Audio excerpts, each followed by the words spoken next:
আসসালামু আলাইকুম দর্শক বন্ধু, আশা করি সকলে ভালো আছেন। দেশ ও প্রবাস থেকে যে সকল ভাইরা দেখছেন তাদেরকে অসংখ্য ধন্যবাদ। যারা ভাবছেন আমার বাজেট কম, হয় শর্ট প্লেয়ার দিয়ে বাড়ি করব, না হলে ব্রিক ফাউন্ডেশন দিয়ে বাড়িটা করব।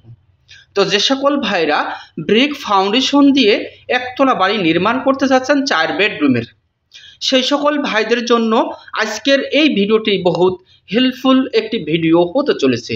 তো ভিডিওতে যে বাড়িটি আপনারা দেখতে পাচ্ছেন, বাড়িটা করা হয়েছে 4টা মাস্টার বেডরুম বিশিষ্ট। এই বাড়িটির ফাউন্ডেশন করা হয়েছে আমাদের ব্রিক ফাউন্ডেশন। আর এতটুকু করার জন্য ফাউন্ডেশন থেকে যতটুকু কাজ আপনারা দেখতে পাচ্ছেন, আসলে এতটুকু কাজ করার জন্য আমাদের খরচ হয়েছে 10,50,000 টাকা। এই বাড়িটি করার জন্য আমাদের দৈর্ঘ্যের দিকে জায়গা লেগেছে 35 ফিট, প্রস্থের দিকে জায়গা লেগেছে 32 ফিট। যদিও আমরা এর দৈর্ঘ্য প্রস্থ হিসাব করি তাহলে আসে 1120 স্কোয়ার ফিট। এটা হচ্ছে সেন্টার টু সেন্টার।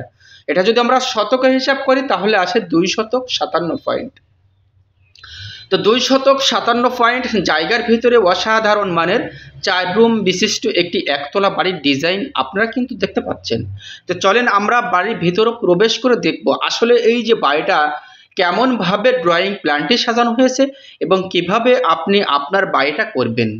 তো এই বিল্ডিংয়ে সঠিকভাবে বুঝতে না পারলে অবশ্যই ভিডিওর লাস্টে এই বাড়িটির ড্রয়িং প্ল্যানটি দেওয়া আছে, অবশ্যই সুন্দরভাবে দেখে বুঝে নিতে পারবেন। তো বাড়িটা যখন করবেন এই ভুলটা কখনো করবেন না। এই দেখেন, এই যে সেফটি গেটে আমাদের একটি গেট রাখা হয়েছে, সেফটি গেট, কিন্তু সেফটি গেট থেকে যে আমরা সিঁড়িতে উঠবো এরকম জায়গায় এখানে একটু সংকলন রয়েছে। তো এইটা অবশ্যই একটু হিসাব করে করবেন। তো এই বিল্ডিংটা অবশ্য আমি নিজে করিনি, আমার আরেক মিস্ত্রি ভাই করেছে। তো আমি সেই মিস্ত্রি ভাইকে বলবো অবশ্যই সিঁড়ির রুমের যে জায়গাটা রেখেছেন খুবই ভালো হয়েছে, কিন্তু ওখানে 2 ফিটের জায়গায় মিনিমাম 3.5 ফিট জায়গা রাখবেন সেফটি গেটের আগে। তো আসেন, এটা হচ্ছে পিছন সাইডের একটা বেডরুম। আর সামনের সাইডে আমরা পাবো 2টা বেডরুম এবং পিছন সাইডে আমরা পাবো 2টা বেডরুম। আর প্রত্যেকটা রুমের আমাদের সাইজ দেওয়া হয়েছে 13 ফিট বাই 14 ফিট 2টা বেডরুম এবং 13 ফিট বাই 10 ফিট আর 2টা বেডরুম পিছন সাইডের। এটা হচ্ছে সামনের সাইডের বেডরুম। তো আসেন আমরা কিভাবে আসলে বাড়িটার ফাউন্ডেশন করলে খুব কম বাজেটের ভিতরে বাড়িটা আমরা নির্মাণ করতে পারবো। এই যে বাড়িটা আপনারা দেখছেন, এটা হচ্ছে ফাউন্ডেশন 2 তলা করা হয়েছে ব্রিকের উপরে। তো অনেকে ভাবেন যে ব্রিক ফাউন্ডেশন দিয়ে আসলে কি 2 তলা করা যায়? জি ভাই, অবশ্য ফাউন্ডেশন যদি আপনি সঠিক নিয়মে করতে পারেন তাহলে অবশ্যই আপনার ব্রিকের উপরেও 2 তলা করা সম্ভব। শর্ট প্লেয়ার ফাউন্ডেশনের চাইতে ব্রিক ফাউন্ডেশনে আপনার 2 তলা করায় কোনো রিস্ক নাই। শর্ট প্লেয়ার ফাউন্ডেশনে আপনার রিস্ক থেকেই যায়। তখন শর্ট প্লেয়ার ফাউন্ডেশনে যখন বাড়িটা নির্মাণ করা হয় তখন পুরো বিল্ডিংয়ের লোডটা যায় শুধুমাত্র বিল্ডিংয়ের বিমে। এই জন্য কম খরচের ভিতরে 2 ইউনিটের এই বাড়িটির ড্রয়িং প্ল্যানটি আপনারা দেখতে পাচ্ছেন। এটা হচ্ছে সিঁড়ি, আর সিঁড়ির নিচ দিয়েই করা হয়েছে মেন গেট।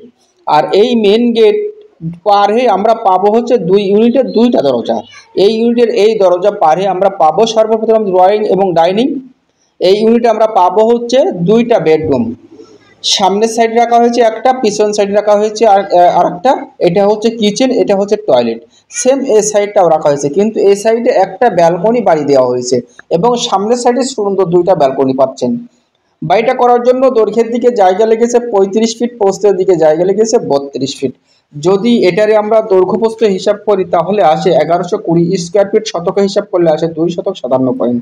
তো আপনারা আজকের এই যে বাড়িটির ভিডিও দেখছেন